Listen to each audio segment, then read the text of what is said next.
glory, the King above all kings. This is amazing grace. This is unfailing love,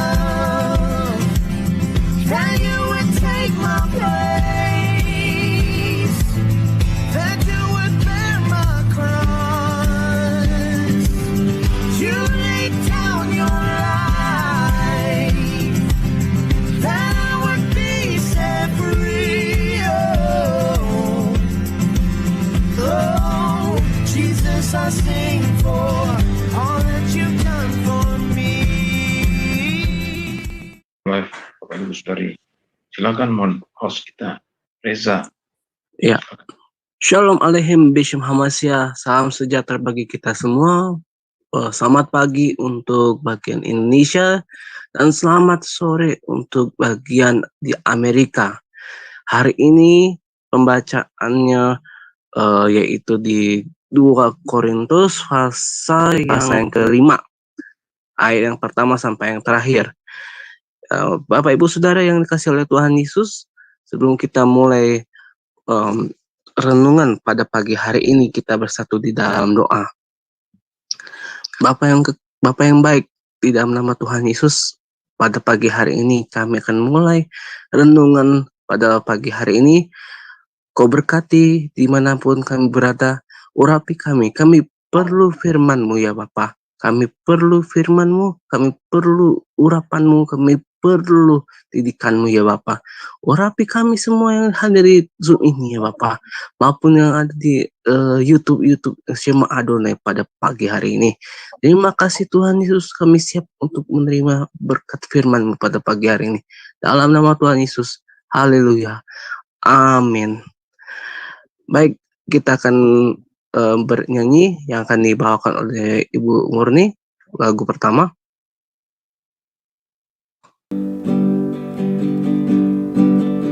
Yesus, Yesus, Kau berarti bagiku. Yesus, Yesus, Kau segalanya bagiku. Kau segalanya bagiku.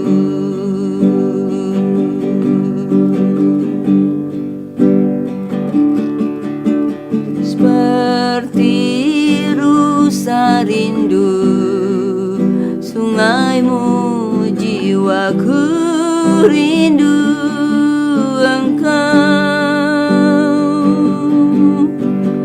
Kaulah Tuhan hasrat hatiku, ku rindu menyembah-Mu.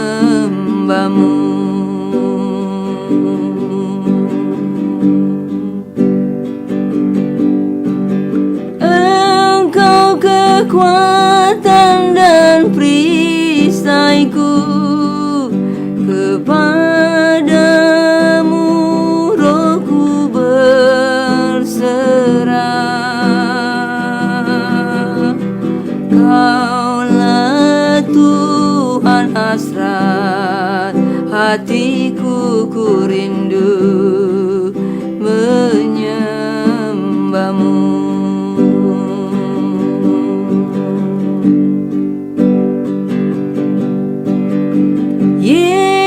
Yesus, Yesus, Kau berarti bagiku. Yesus, Yesus, Kau segalanya bagiku. Kau segalanya bagiku.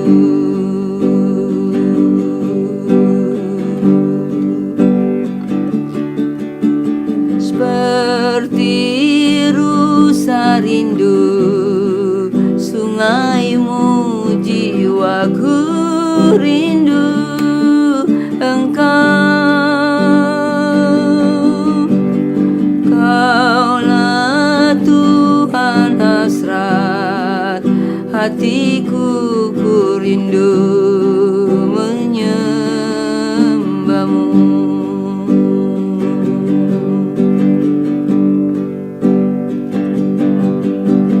Engkau kekuatan dan perisaiku, kepadamu rohku berserah. Kaulah Tuhan hasrat hatiku, ku rindu menyembahmu.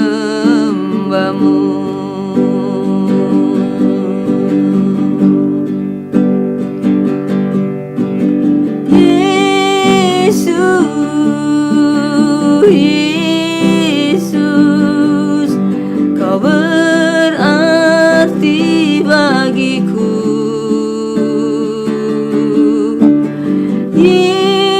Yesus, Yesus, kau segalanya bagiku.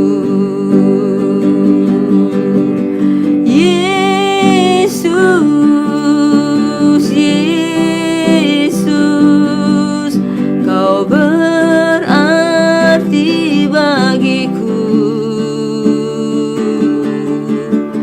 Yesus, Yesus, kau segalanya bagiku. Kau segalanya bagiku. Baik Bapak Ibu Saudara, kita akan membaca yang akan dibacakan oleh Pak Kemiri dan Ibu Hana di 2 Korintus pasal yang kelima, ayat yang pertama sampai yang terakhir. Silakan Bapak Kemiri dan Ibu Hana. 2 Korintus 5, 1-5. Karena kami tahu bahwa jika kemah tempat kediaman kita di bumi ini dibongkar, Allah telah menyediakan suatu tempat kediaman di surga bagi kita, suatu tempat kediaman yang kekal, yang tidak dibuat oleh tangan manusia. Selama kita di dalam kemah ini, kita mengeluh karena kita rindu mengenakan tempat kediaman surgawi di atas tempat kediaman kita yang sekarang ini. Sebab dengan demikian kita berpakaian dan tidak kedapatan telanjang. Sebab selama masih diam di dalam kemah ini, kita mengeluh oleh beratnya tekanan. Karena kita mau mengenakan pakaian yang baru itu tanpa menanggalkan yang lama, supaya yang panah itu ditelan oleh hidup. Tetapi Allah lah yang justru mempersiapkan kita untuk hal ini, dan yang mengaruniakan roh kepada kita sebagai jaminan segala sesuatu yang telah disediakan bagi kita. Ayat 6-10. Maka oleh karena itu hati kami senantiasa tabah, meskipun kami sadar bahwa selama kami mendiami tubuh ini, kami masih jauh dari Tuhan. Sebab hidup kami ini adalah hidup karena percaya, bukan karena melihat. Tetapi hati kami tabah, dan terlebih suka kami beralih dari tubuh ini untuk menetap pada Tuhan. Sebab itu juga kami berusaha, baik kami yang diam di dalam tubuh ini, maupun kami yang kami diam di luarnya, supaya kami berkenan kepadanya. Sebab kita semua harus menghadap tahta pengadilan Kristus, supaya setiap orang memperoleh apa yang patut diterimanya, sesuai dengan yang dilakukannya dalam hidupnya ini, baik ataupun jahat.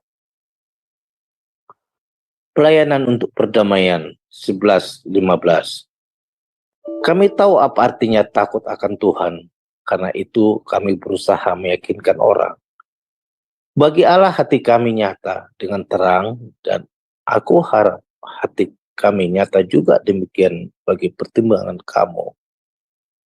Dengan ini kami tidak berusaha memuji-muji diri kami sekali lagi kepada kamu, tetapi kami mau memberi kesempatan kepada kamu untuk memegahkan kami, supaya kamu dapat menghadapi orang-orang yang bermegah karena hal-hal lahiriah dan bukan batinia.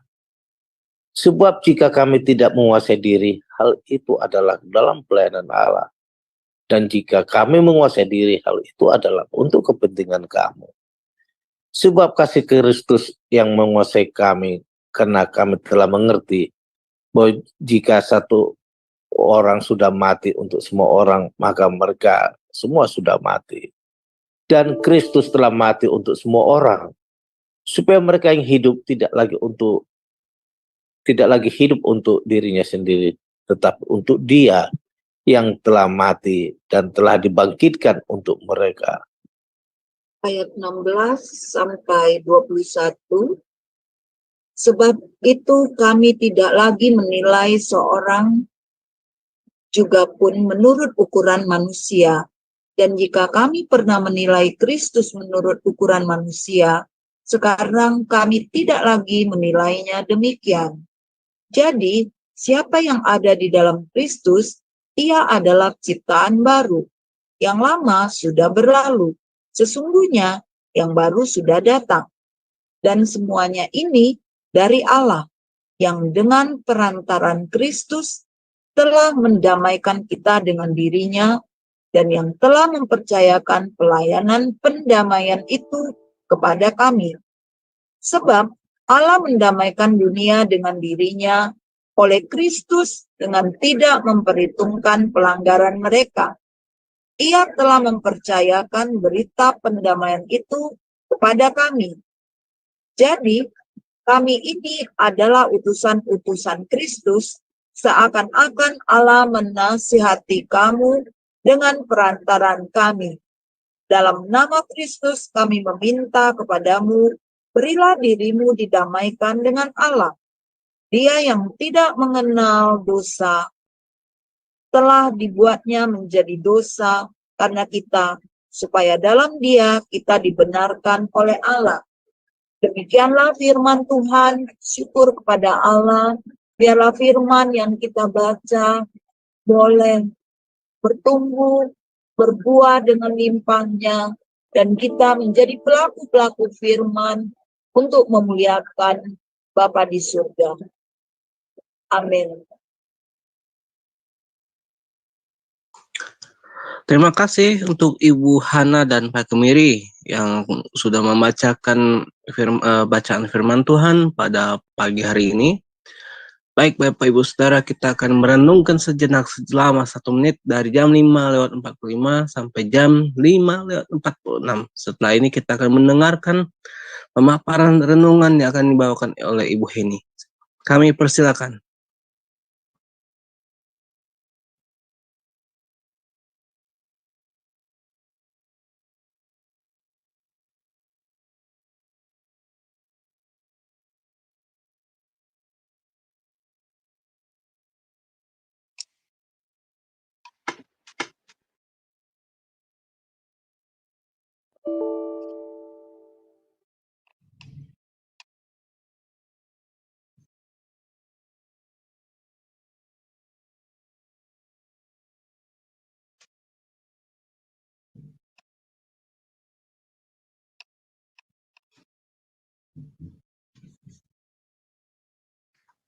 Baik, Bapak Ibu Saudara, kita sudah merenungkan sejenak dari jam 5:45 sampai jam 5:46.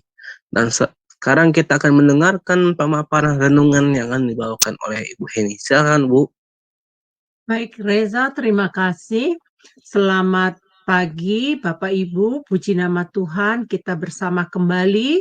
Kita memulai hari kita dengan bersaat teduh. Mari kita fokus ya, konsentrasi bersama Coffee Morning with Jesus Christ. Hari ini bacaan kita terambil dari 2 Korintus 5. Sebelum saya menjabarkannya, mari kita satu hati di dalam doa. Maha besar Engkau ya Bapa, kami mengucap syukur dan berterima kasih kalau kami diberikan kehidupan untuk menikmati kasih anugerah-Mu. Ini tiba saatnya kami akan merenungkan firman-Mu dan biarlah Engkau yang memimpin kami. Engkau memberikan roh-Mu yang kudus agar hikmat-Mu membukakan dan menyingkapkan satu pemahaman baru bagi kami ya Bapa. Dan kami bisa mengambil komitmen Tuhan untuk melangkah bersama Engkau. Kami membutuhkan Engkau melebihi dari segalanya Bapa. Ini kami ya Bapa, terima kami dan urapi kami satu persatu, baik yang ada di Zoom maupun yang ada di live streaming bersama-sama kami saat ini. Terima kasih Bapa, di dalam nama Tuhan Yesus kami mengucap syukur. Haleluya. Amin. Ya, baik teman-temanku yang semua yang dikasihi Tuhan dan saudara-saudara yang terkasih ya, Bapak Ibu ya. Minggu lalu saya sudah menjelaskan alasan Paulus menulis surat di 1 Korintus. Waktu itu saat Paulus dalam perjalanannya misinya itu ke Efesus ya. Nah, kenapa Paulus masih ingat kan ya? Karena Paulus itu mendapatkan surat ya dari jemaat Korintus. Nah, ini sambungannya teman-teman. Ternyata surat pertama Paulus itu di kota Korintus itu belum juga membaik keadaan jemaat di Korintus. Nah, ternyata selama perjalanan di Korintus itu, ya maksudnya perjalanan Paulus waktu dulu itu, ya Paulus akhirnya tidak hanya meninggalkan kota Korintus pada waktu itu, tetapi dia harus menyurati kembali karena konflik-konflik yang terjadi. Saya sudah jabarkan itu minggu lalu ya. Nah, tentunya perjalanan yang tidak menyenangkan bagi Paulus maupun jemaat yang kalau kita bisa baca di dalam 2 Korintus 2 ayat 1 dan 2 yang kita baca beberapa hari yang lalu, orang di Korintus ini membuat ulah. Istilah di kita itu ya, Paulus yang apa yang dialami saat ini seperti kudeta, ya. Dia mengalami kudeta. Ternyata ada jemaat yang menyerang pribadi Paulus dan mempengaruhi jemaat Korintus untuk menolak Paulus.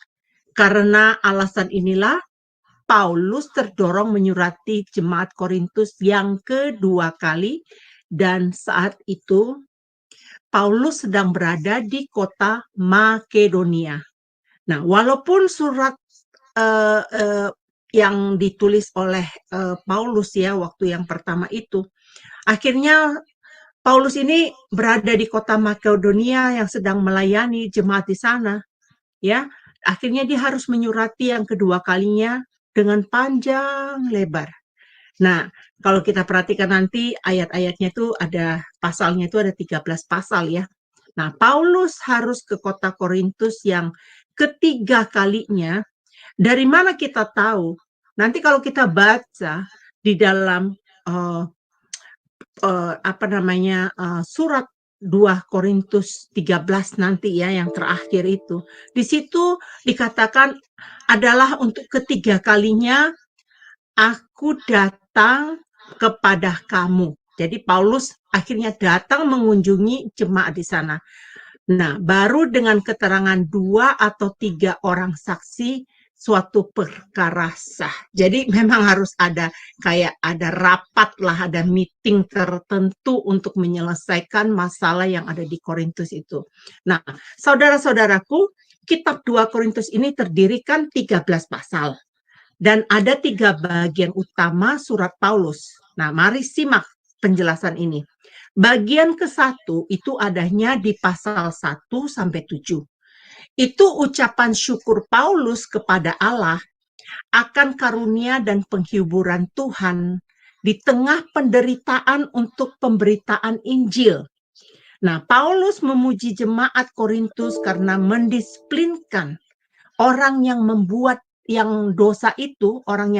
dosa itu, ya, supaya mereka itu dinasihatkan atau didorong untuk memiliki integritasnya. Nah, Paulus ini menekankan agar kita terhindar dari semua pencemaran jasmani dan rohani, serta menjaga kekudusan dalam takut akan Allah. Kita bisa baca itu nanti di 2 hari lagi di dalam 2 Korintus 7 ayat 1. Ayatnya ada di sana, teman-teman. Nanti teman-teman bisa periksa sendiri juga ya. Nah, ayat ini mengajarkan agar kita memiliki integritas, yaitu sifat pelayanan Tuhan yang benar. Paulus menekankan pentingnya pemisahan diri dari keinginan dunia agar kehidupan jasmani dan rohani kita tidak tercemar. Itulah bagian pertama isi surat Paulus di pasal 1 sampai yang ke-7 ini, teman-teman. Nah, bagian kedua di pasal 8 dan 9. Paulus menasehati jemaat di Korintus untuk menandingi kemurahan hati orang Makedonia yang dengan sepenuh hati telah menyumbangkan persembahan yang telah dikumpulkan untuk orang Kristen yang menderita di Yerusalem. Wah, ini betapa mulianya ya orang-orang Makedonia ini. Nah, maunya Paulus kita meneladani apa yang jemaat Makedonia lakukan. Secara pribadi saya sangat termotivasi tentang jemaat Makedonia ini. Di tengah-tengah kita di sini ada seorang bapak yang sangat generous ya. Itu kita tahu di sini siapa dia, yaitu Pak Kemiri. Waktu saya baca tentang Makedonia ini, saya bilang, wah ini Pak Kemiri nih. Nah, tentunya suatu penghiburan bagi Paulus yang sedang berada di kota Makedonia menyaksikan cara hidup jemaat ini. Di sisi lain, Paulus sedang bergumul akan kehidupan jemaat di Korintus yang belum terselesaikan. Nah, di bagian yang ketiga, ini pasal 10 sampai pasal 13. Nah, semenjak Paulus terpanggil sebagai rasul dan mengabdikan diri sebagai hamba Allah, Paulus menguraikan tentang panggilannya, tentang kualifikasinya sebagai seorang rasul yang benar. Tentunya ini harapan Paulus agar jemaat Korintus dapat peka dan dapat membedakan antara rasul-rasul yang palsu yang ada di antara mereka. Jadi Paulus menekankan agar mereka lebih peka, lebih sensitif ya. Nah, agar mereka dapat luput dari ajakan kehendak daging. Nah, Paulus mengakhiri kitab 2 Korintus dengan ucapan berkat. Di sana kita mendengarkan tentang pengajaran, maksudnya tentang berkat Trinitas. Nah, teman-teman kan tahu nih, di sana-sini ini kan kita mendengarkan tentang pengajaran Jesus only atau oneness. Nah, di surat Paulus terakhir di pasal 13 itu menarik. Saya ini poin ini saya katakan supaya saudara tahu ya, jadi keseluruhan dari kitab 2 Korintus itu ya. Nah, di pasal 13 ayat 14 itu dalam perjanjian baru Paulus mengucapkan berkat dengan menyebutkan Trinitas. Bisa dibaca di dalam 2 Korintus 13 ayat 14. Karunia kasih karunia Tuhan Yesus ya. 1, kasih karunia Tuhan Yesus Kristus. Kemudian dan kasih Allah itu 2, dan persekutuan Roh Kudus 3. Jadi ada Tuhan Yesus Kristus, kasih Allah, dan persekutuan Roh Kudus menyertai kamu sekalian. Paulus mengucapkannya salam menyatakan 3 pribadi, tapi 1 Tuhan. Nah, itu yang saya temukan waktu saya membaca ini, saya terkesima. Ternyata di perjanjian baru juga Paulus itu secara teologinya mengajarkan kepada kita tentang kepribadian Allah. Nah, bacaan dari ayat 1 sampai 10 ini yang tadi barusan kita baca, itu kalau kita lihat itu kan topiknya kediaman surgawi kita. Nah, kalau di ayat 11 sampai 21 bertopik pelayanan perdamaian. Nah, kan ada 2 topik jadinya ya, saudara-saudara ya. Saya akan mencoba menjabarkan agar saudara dapat merenungkan pesan apa yang dapat kita terima dari bacaan ini? Terus terang saya bergumul, Tuhan, apa yang harus saya sampaikan kepada umat-Mu? Apa yang harus sampaikan kepada teman-teman, saudara-saudara sekalian dengan ayat ini? Ya, karena renungan biasanya hanya diambil 1 ayat, 2 ayat, tapi saya harus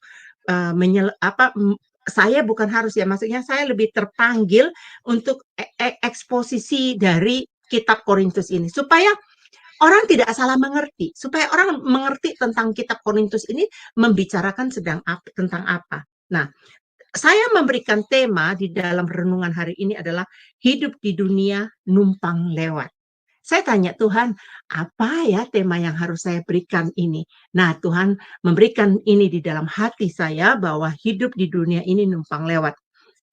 Nah, saya rasa semua sadar ya bahwa kita hidup di dunia ini hanya dalam jarak waktu yang tertentu saja.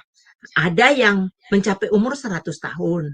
Tapi ada juga yang bayi baru lahir sudah meninggal. Jadi ada yang 70 tahun, ya rata-rata umur berkat 70, 67 tahun, ya tergantung. Jadi istilahnya nggak ada lah orang yang bisa tahan lama umurnya.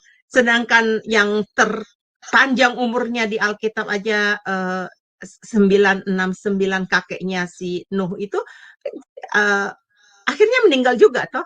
Nah, berarti kan kita hanya numpang lewat sementara aja di dunia ini. Nah, Rasul Paulus mengingatkan kepada kita bahwa hidup di dunia ini numpang lewat. Kita sudah tahu tadi ya di dalam 1 Korintus 5 ayat 1 sampai 10 ada pelajaran yang dapat kita pelajari dari sini, yaitu hidup kita hanya numpang lewat.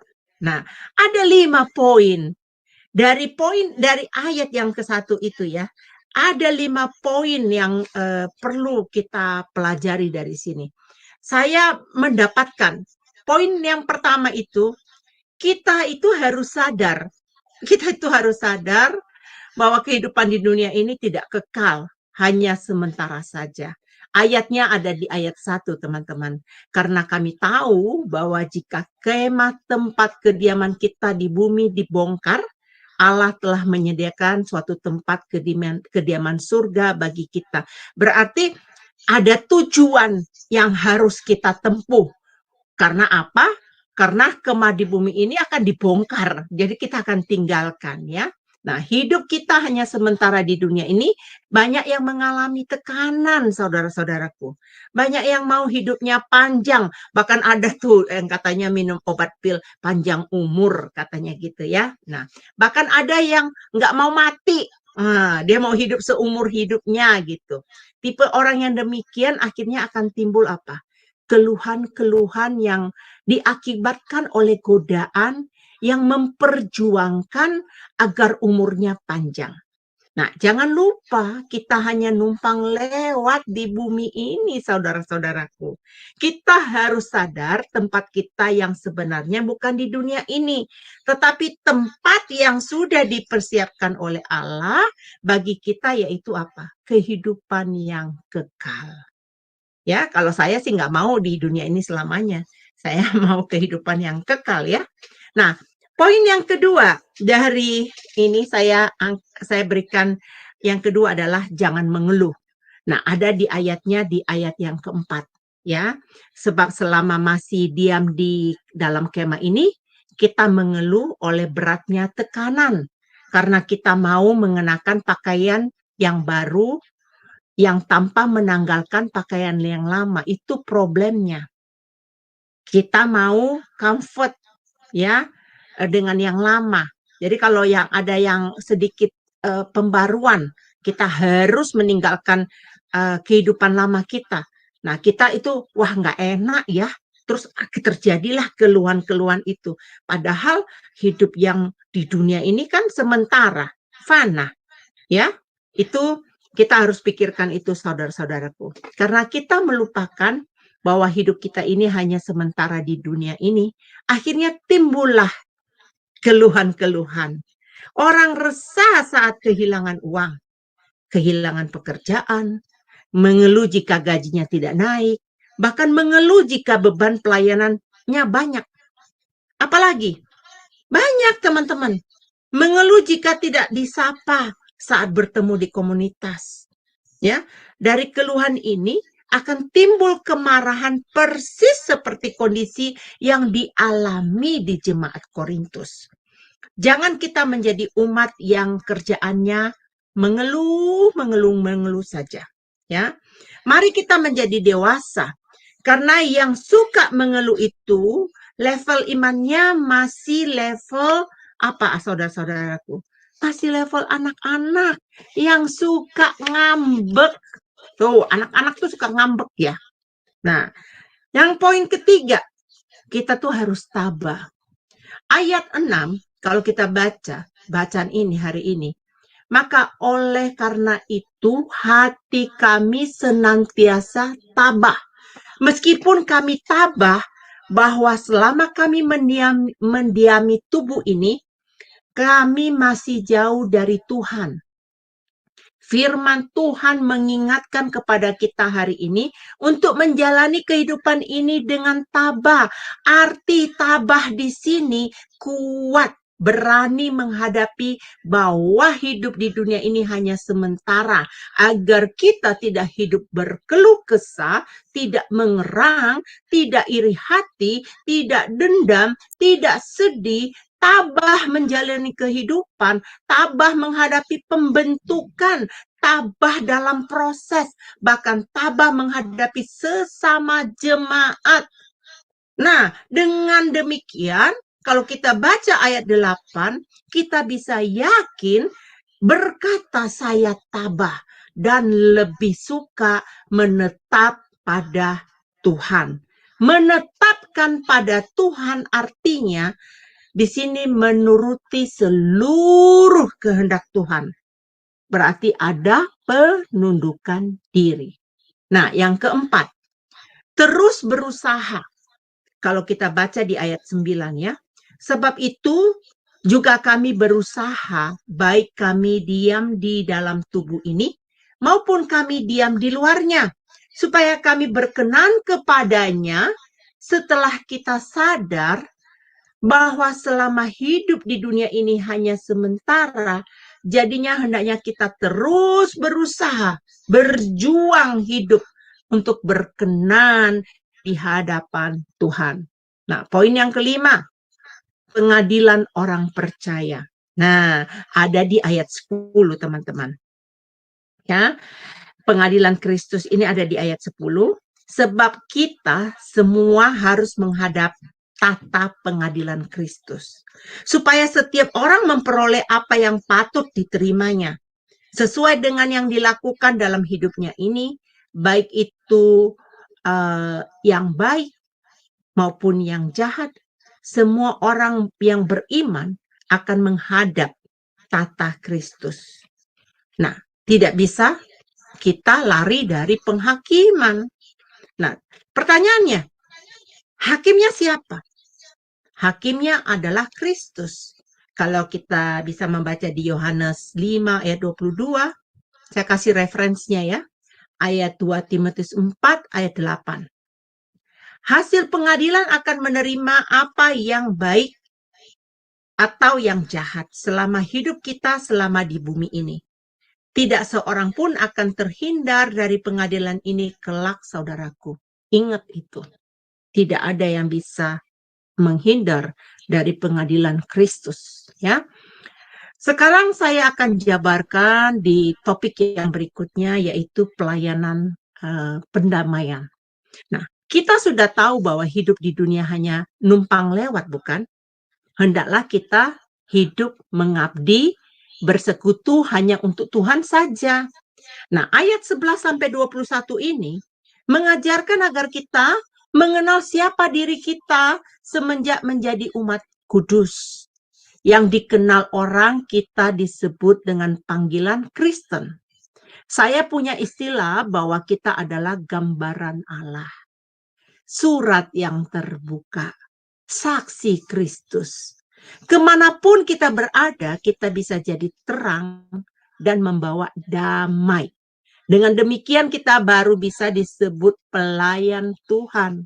Terlebih dulu harus ada pemberesan. Bahkan harus ada pemberesan terhadap dirinya sendiri dulu, baru orang tersebut bisa melayani pelayanan yang membawa damai. Jadi, layanilah dirimu sendiri dulu, baru kamu bisa melayani orang lain dan kamu bisa membawa damai ke dunia ini. Ya, realitanya banyak manusia terjebak dan terpenjara oleh berbagai hal duniawi. Zaman ini manusia semakin berfokus dirinya sendiri, sibuk dengan hal-hal duniawi, mengenai kuasa, mengenai tahta, mengenai kekayaan, terus berambisi dan bahkan bernafsu. Ya, nah, mari saudara kita sadar bahwa hidup ini adalah anugerah Tuhan. Izinkan Tuhan memimpin kita menjalani kehidupan ini dengan kekuatan dan pengaturan dari Tuhan saja. Surrender, penyerahan diri. Nah, kenyataannya banyak sekali manusia mau hidupnya bebas, tidak mau diatur. Minggu lalu saya sudah mengajarkan mengenai bahwa semenjak kita ikut Tuhan, kita seperti orang yang dipenjara. Masih ingat? Bisa didengar ulang ya dari apa yang saya paparkan minggu lalu. Nah, semenjak kita ditebus dengan pengorbanan darah Kristus, bayaran yang sangat mahal, bahkan tidak ternilai mahalnya secara materi. Kita diperdamaikan dengan Allah karena ada yang menebus kita dengan membayar harga yang mahal. Oleh darah Kristus di kayu salib. Tahu nggak saudara, kenapa nilai darah yang tercurah di kayu salib itu sangat mahal harganya? Karena Tuhan Yesus memberikan nyawanya. Dalam darah ada nyawa, saudara-saudaraku. Dan tapi bukan darah yang sembarangan ya. Umpamanya darah saya untuk menebus siapa gitu, nggak bisa. Harus darah yang orang yang tidak berdosa. Baik, di ayat 19. Berkata sebab Allah mendamaikan dunia dengan dirinya. Dan Kristus telah mati untuk semua orang. Supaya mereka yang hidup tidak lagi hidup untuk dirinya sendiri. Tetapi untuk Dia yang telah mati dan telah dibangkitkan oleh ya untuk siapa yang telah dibangkitkan untuk menebus kita. Bagi siapa? Bagi orang yang beriman. Tentunya orang yang tidak beriman tidak berlaku hukum ini, tidak berlaku kasih karunia ini. Kalau kita baca di dalam Yohanes 3 ayat 16 ini ya, bagi setiap orang yang percaya kepadanya, itu yang akan menerima karunia ini. Nah, Tuhan Allah telah mendamaikan dirinya dengan manusia melalui Yesus Kristus dengan tidak memperhitungkan pelanggaran dan dosa manusia. Anugerah yang terbesar saat kita diperdamaikan dengan Allah karena pendamaian sejati dari Yesus Kristus yang mati memberi nyawanya untuk menebus dosa manusia. Apa yang dapat kita lakukan? Membalas kebaikan Tuhan. Ini kita harus pikirkan, saudara-saudaraku. Serius kita harus pikirkan ini. Bahkan kita harus kerjakan. Bukan hanya dipikirkan, tapi kita harus kerjakan. Sudahkah kita bisa seperti Paulus? Dulu kita mungkin sama seperti Paulus, saudara-saudaraku. Adakah kita sudah sadar? Apakah kita sudah komit hidup untuk memuliakan Tuhan? Mau melayani Tuhan? Pikirkan ini dan sangat penting karena hidup kita hanya numpang lewat di dunia ini. Jangan sampai menyesal di kemudian hari karena kita tidak memikirkan hal penting ini. Jangan hilangkan kesempatan. Nah, kalau saudara memperhatikan ayat yang ke-17, ya ada 4 poin. Siapa yang akan yang ada di dalam Kristus? Dikatakan di situ apa? Dia adalah ciptaan baru. Ia ada ia akan memegahkan karena kemuliaan Allah. Mampu menguasai diri dan mengakui adanya kuasa dari kasih Kristus. Nah, poin dari 4 dari ayat 17 ini, tentunya saya nggak akan bisa menjabarkan ini semua, tapi saya pilih salah satu dari sini, yaitu ciptaan baru. Ya, saya ajak untuk memahami sudut pandang Paulus, hidup sebagai ciptaan yang baru. Adalah hidup yang diselamatkan itu seperti kehidupan yang baru. Yang lama telah berlalu dan yang baru sudah datang. Seperti inilah yang semestinya saudara-saudaraku yang harus kita percayakan, ya. Kita harus percaya kepada Tuhan, ya. Kita telah menjadi apa? Ciptaan yang baru. Hidup kita berubah. Tidak ingin hidup di dalam kedagingan lagi. Ya, yang memaksa kita melakukan berbagai hal yang tidak disukai oleh Tuhan itu siapa? Keinginan siapa? Bukan keinginan Tuhan. Makanya kita perlu menyangkal diri, pikul salib, ikut Tuhan. Itu persyaratannya.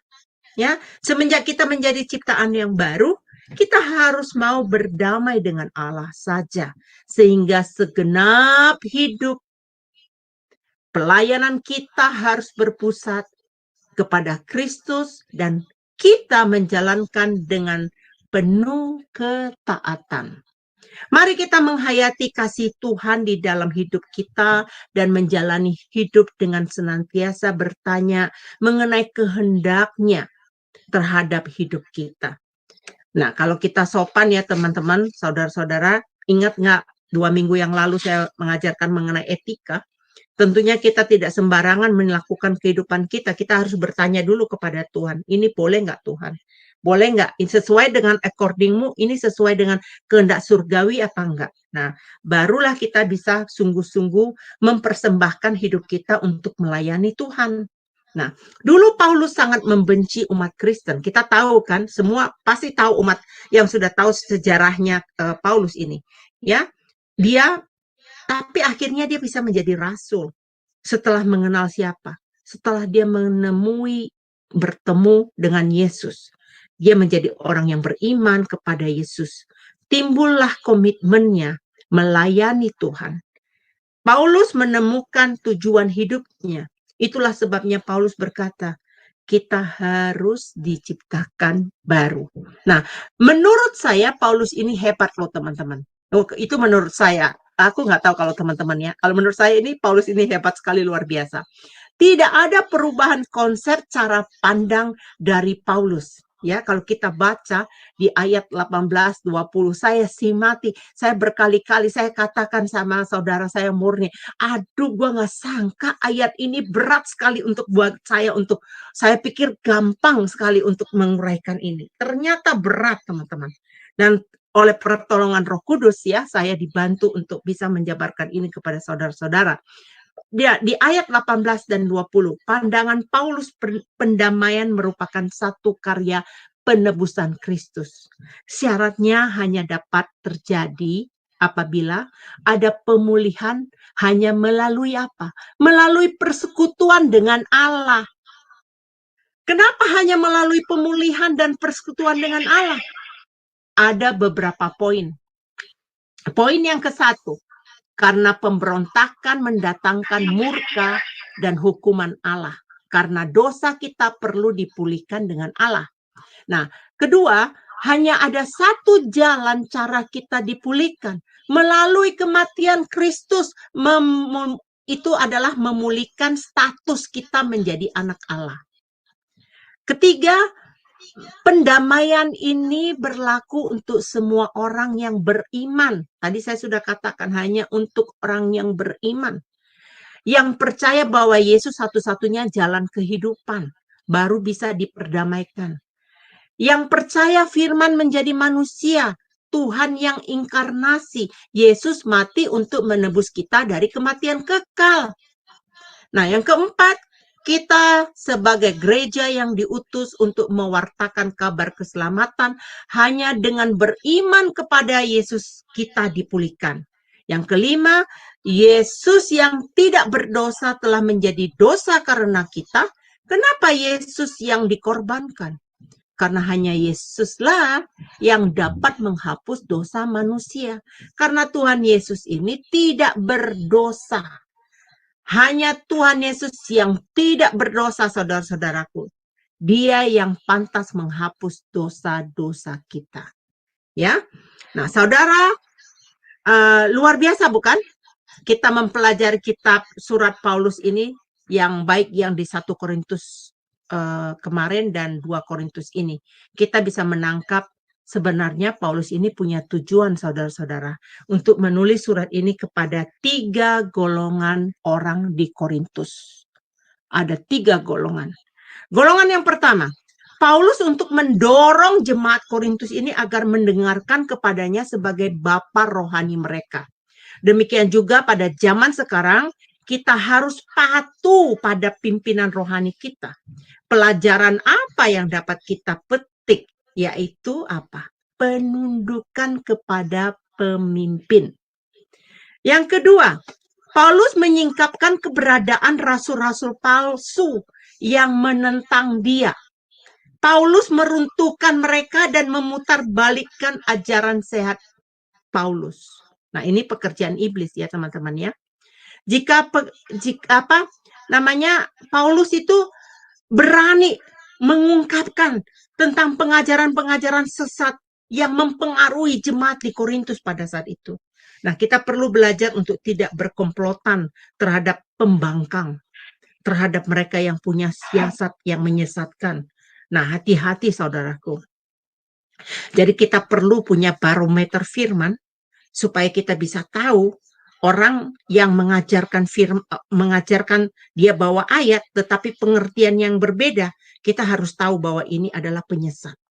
Nah, yang ketiga, Paulus menegur minoritas jemaat yang sedang dipengaruhi oleh para lawan Paulus yang melawan Paulus pada saat itu, yang menolak nasihat Paulus kembali untuk meneguhkan integritas. Nah, kitab 2 Korintus bertujuan ini untuk mempersiapkan jemaat secara keseluruhan untuk kunjungannya yang akan datang, yang tadi saya sudah baca di dalam 2 Korintus 13 ayat 1. Nah, kita belajar jangan menjadi umat yang memberontak ya. Nah, jadilah umat yang suka dengar-dengaran. Setiap pemimpin yang telah ditentukan oleh Tuhan, baiklah kita mendengarkan nasihat mereka. Nah, ada 4 ciri yang saya pelajari teman-teman dari 2 Korintus ini. Ada 4 ciri. Yang satu, kitab ini merupakan surat yang paling banyak memberitahukan riwayat hidup Paulus. Banyak petunjuk dari dirinya.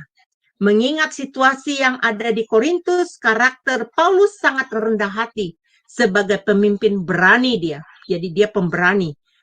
Ya, dan dia orangnya yang tidak malu. Bahkan dia berani loh untuk meminta maaf terlebih dahulu ya. Nah, kedua, kitab ini melampaui semua surat kiriman surat lainnya dari Paulus. Wah, hebat ya, di Korintus itu melampaui dari surat-surat lainnya ya yang dikirimkan, yang menyatakan kuatnya akan kasih itu. Nah, kuatnya akan kasih itu yang ditekankan oleh Paulus. Paulus memperlihatkan keprihatinan bagi anak rohaninya. Nah, ciri yang ketiga ini, ciri khas dari Paulus ini, kitab ini berisi teologi. Nah, saya suka ini teman-teman. Saya suka ini, benar-benar. Yang ketiga ini saya paling suka. Kitab ini berisi teologi yang paling lengkap dalam Perjanjian Baru. Mengenal penderitaan Kristen. Mengenai hal memberi secara Kristiani tadi yang ada di pasal 8 dan 9 yang di kitab Makedonia itu ya, yang maksudnya di jemaat Makedonia itu tadi. Nah, itu sebenarnya panjang sekali ini kalau ini, tapi saya terbatas waktunya ya. Nah, istilah-istilah ciri yang lainnya yang keempat adalah istilah-istilah yang ditulis adalah kunci. Nah, Apa maksudnya ini? Seperti kelemahan, tentang duka cita, tentang air mata, tentang bahaya, tentang kesukaran, tentang penderitaan, penghiburan, kemegahan, kebenaran, pelayanan, dan kemuliaan. Menggarisbawahi sifat unik dari surat ini. Wah, ini ayat ini benar-benar luar biasa ya. Hanya benar-benar sangat memberkati. Nah, kesimpulannya teman-teman, saya memberikan kesimpulannya dari yang kitab hari ini. Kesimpulannya adalah hidup di dunia ini hanya numpang lewat, ya. Hidup ini hanya sementara. Pergunakanlah hidup ini dengan benar, pergunakanlah kesempatan ini, mempersiapkan hidup kita di dalam keabadian kita nanti kelak, ya, kepada kehidupan yang kekal. Nah, kebenaran yang disebut dalam ayat ini tidak menunjukkan kepada suatu kebenaran secara hukum, tetapi kepada kebenaran yang nyata dalam kehidupan sehari-hari sebagai suatu ciptaan yang baru, yaitu kepada watak dan keadaan moral mereka yang sudah mengalami apa? Transformasi. Jadi orang yang mengalami transformasi akan berbeda, saudara-saudara. Nah, ciptaan baru itu yang menggenapkan pelayanan perdamaian sebagai wakil Allah, sebagai saksi Kristus dan kebenarannya di dalam dunia ini. Karena Yesus Kristus sebagai kebenaran orang percaya, kebenaran Allah ini dinyatakan dan dialami oleh orang percaya. Dalam dunia ini hanya dengan satu cara, dengan cara apa? Hanya dengan tetap tinggal di dalam Kristus, bergaul dengan Allah. Hanya selama kita hidup dalam persekutuan dengan Kristus, kita akan bersatu dengan Kristus, kita akan menjadi kebenaran Allah. Nah, coba bertanya kepada saudara sendiri pribadi. Setelah Anda mengenal Kristus, setelah menjadi anak Tuhan, perubahan apa yang sudah terjadi di dalam dirimu? Apakah kamu masih hidup dalam kehidupan yang lama? Tinggalkan cara hidup yang lama, teman-temanku. Mari serahkan hidup sepenuhnya kepada Tuhan, alami hidup baru. Semenjak saya menyerahkan diri menjadi umat percaya, Kristus mengubah sudut pandang pribadiku. Bukan hanya mengubah cara pandang terhadap diriku sendiri, tapi Tuhan memperkaya cara pandang saya terhadap orang lain. Itu ada progres yang saya alami. Orang yang mengenal saya, mereka pasti tahu. Jenny di sini adalah sahabat saya. Dia tahu siapa saya yang dulu. Dia tahu kehidupan saya yang dulu. Jadi kalau saya bicara saat ini, ada saksi mata di sini, ada Jenny di sini teman saya. Ya, saya mengalami progres yang banyak karena anugerah Tuhan. Nah, ikut Tuhan yang tidak tahu, kita menjadi tahu. Yang berdosa menjadi kudus, yang bodoh jadi pintar, yang miskin jadi kaya, yang sakit jadi sembuh. Ini yang saya bicarakan teman-teman, hal-hal yang berkat, yang terkait dengan apa? Dengan rohani, berkat-berkat rohani. Banyak Yohanes 10 ayat 10 ini mereka pakai untuk berkat-berkat jasmani. Tetapi bukan, ini adalah berkat-berkat rohani ya. Semakin kita mengenal Tuhan, berhubungan intim dengan Tuhan, kita diperkaya, kita makin disempurnakan ya. Anggaplah ini suatu nasihat kepadamu, nasihat yang menyadarkan Anda bahwa hidup di dunia ini kita hanya numpang lewat. Nasihat agar kita mau hidup baru, meninggalkan kehidupan dunia, meninggalkan keinginan daging. Nah, ciri-ciri orang bijak akan mendengarkan nasihat. Kalau orang nggak bijak, dia nggak mau mendengarkan nasihat, ya. Orang yang bijak akan terbuka terhadap nasihat. Orang yang bijak akan mengerti bahwa nasihat ibarat sedang mengelilingi hidupnya dengan pagar pengaman. Nah, kalau kita tidak mau dengar nasihat, berarti kita nggak ada perlindungan ya, nggak ada pengamanan buat diri kita. Nah, baik teman-teman semua, saudara-saudara yang terkasih, inilah renungan yang saya bawa mungkin panjang buat saudara, tapi saya berusaha untuk membawanya secara lengkap ya, walaupun dengan waktu yang tertentu. Saya berusaha supaya Anda bisa mengerti apa itu kitab 1 Korintus yang saya bicarakan minggu lalu, dan ini adalah 2 Korintus yang Paulus tuliskan ya. Baik Bapak Ibu, mari kita berdoa untuk menanggapi firman Tuhan renungan ini.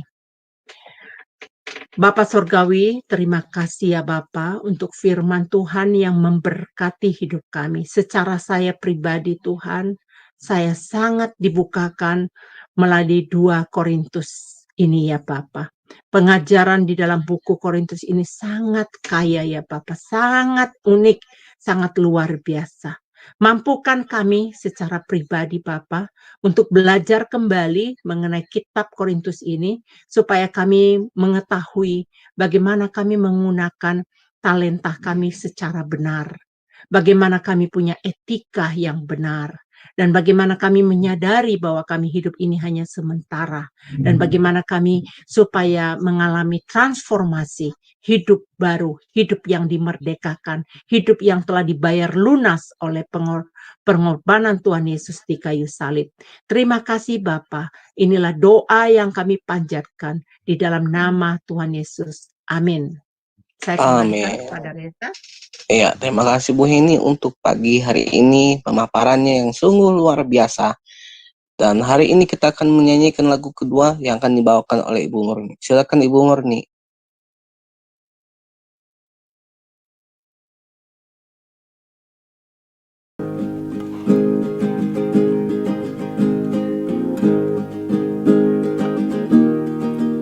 Semakin ku tahu pribadimu, rasa aman hatiku.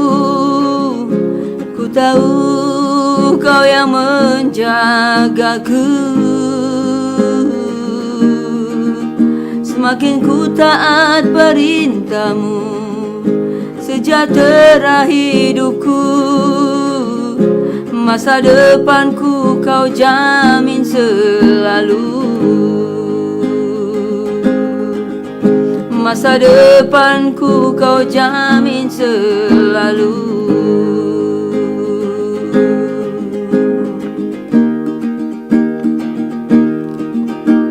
Bukan hanya karya dan ciptaanmu ku kagumi dalam hidupku, namun hasrat hatiku tuh lebih lagi mengenal dalamnya hatimu. Ku mau selalu haus akan firman-Mu, jiwaku menantimu. Ingin ku capai kehendak-Mu agar selalu dalam rencana-Mu. Semakin ku tahu pribadi-Mu, rasa aman hatiku. Ku tahu kau yang menjagaku. Semakin ku taat perintah-Mu, sejahtera hidupku. Masa depanku kau jamin selalu. Masa depanku kau jamin selalu.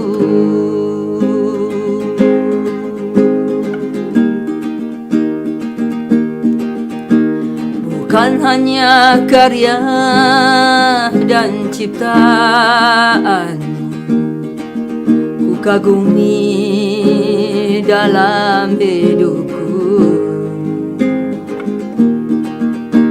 namun hasrat hatiku tuh lebih lagi mengenal dalamnya hatimu. Ku mau selalu haus akan firman-Mu, jiwaku menantimu. Ingin ku capai kehendak-Mu, agar selalu dalam rencana-Mu. Semakin ku tahu pribadi-Mu, rasa aman hatiku. Ku tahu Kau yang menjagaku. Semakin ku taat perintah-Mu, sejahtera hidupku.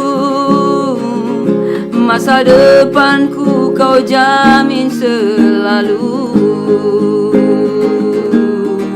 Semakin ku tahu pribadi-Mu, rasa aman hatiku. Ku tahu Kau yang menjagaku.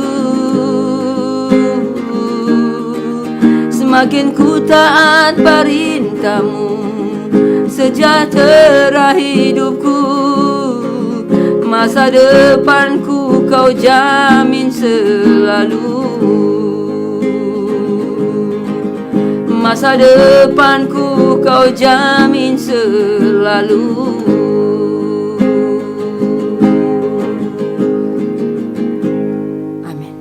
Terima kasih Bu Murni untuk lagunya. Sebelum kita menerima berkat yang akan dibawakan oleh Bu Heni, saya akan memberikan informasi bagi Bapak Ibu Saudara. Setelah live ini, kita akan bersama-sama mengikuti doa syafaat bagi Bapak Ibu Saudara yang akan mau didoakan. Silakan masuk di Shema Adonai Zoom yang sudah tertera link dan passcode-nya di layar saudara. Dan bagi Bapak Ibu Saudara yang mau ikut dalam doa syafaat, silakan masuk ke Zoom Shema Adonai. Terima kasih, Tuhan Yesus memberkati. Silakan Ibu Heni untuk menerima berkat pada pagi hari ini. Baik, mari kita berdoa. Mari kita menerima berkat dari Allah Bapa. Tuhan memberkati kita dan melindungi kita. Tuhan menyinari kita dengan wajah-Nya dan memberi kita kasih karunia.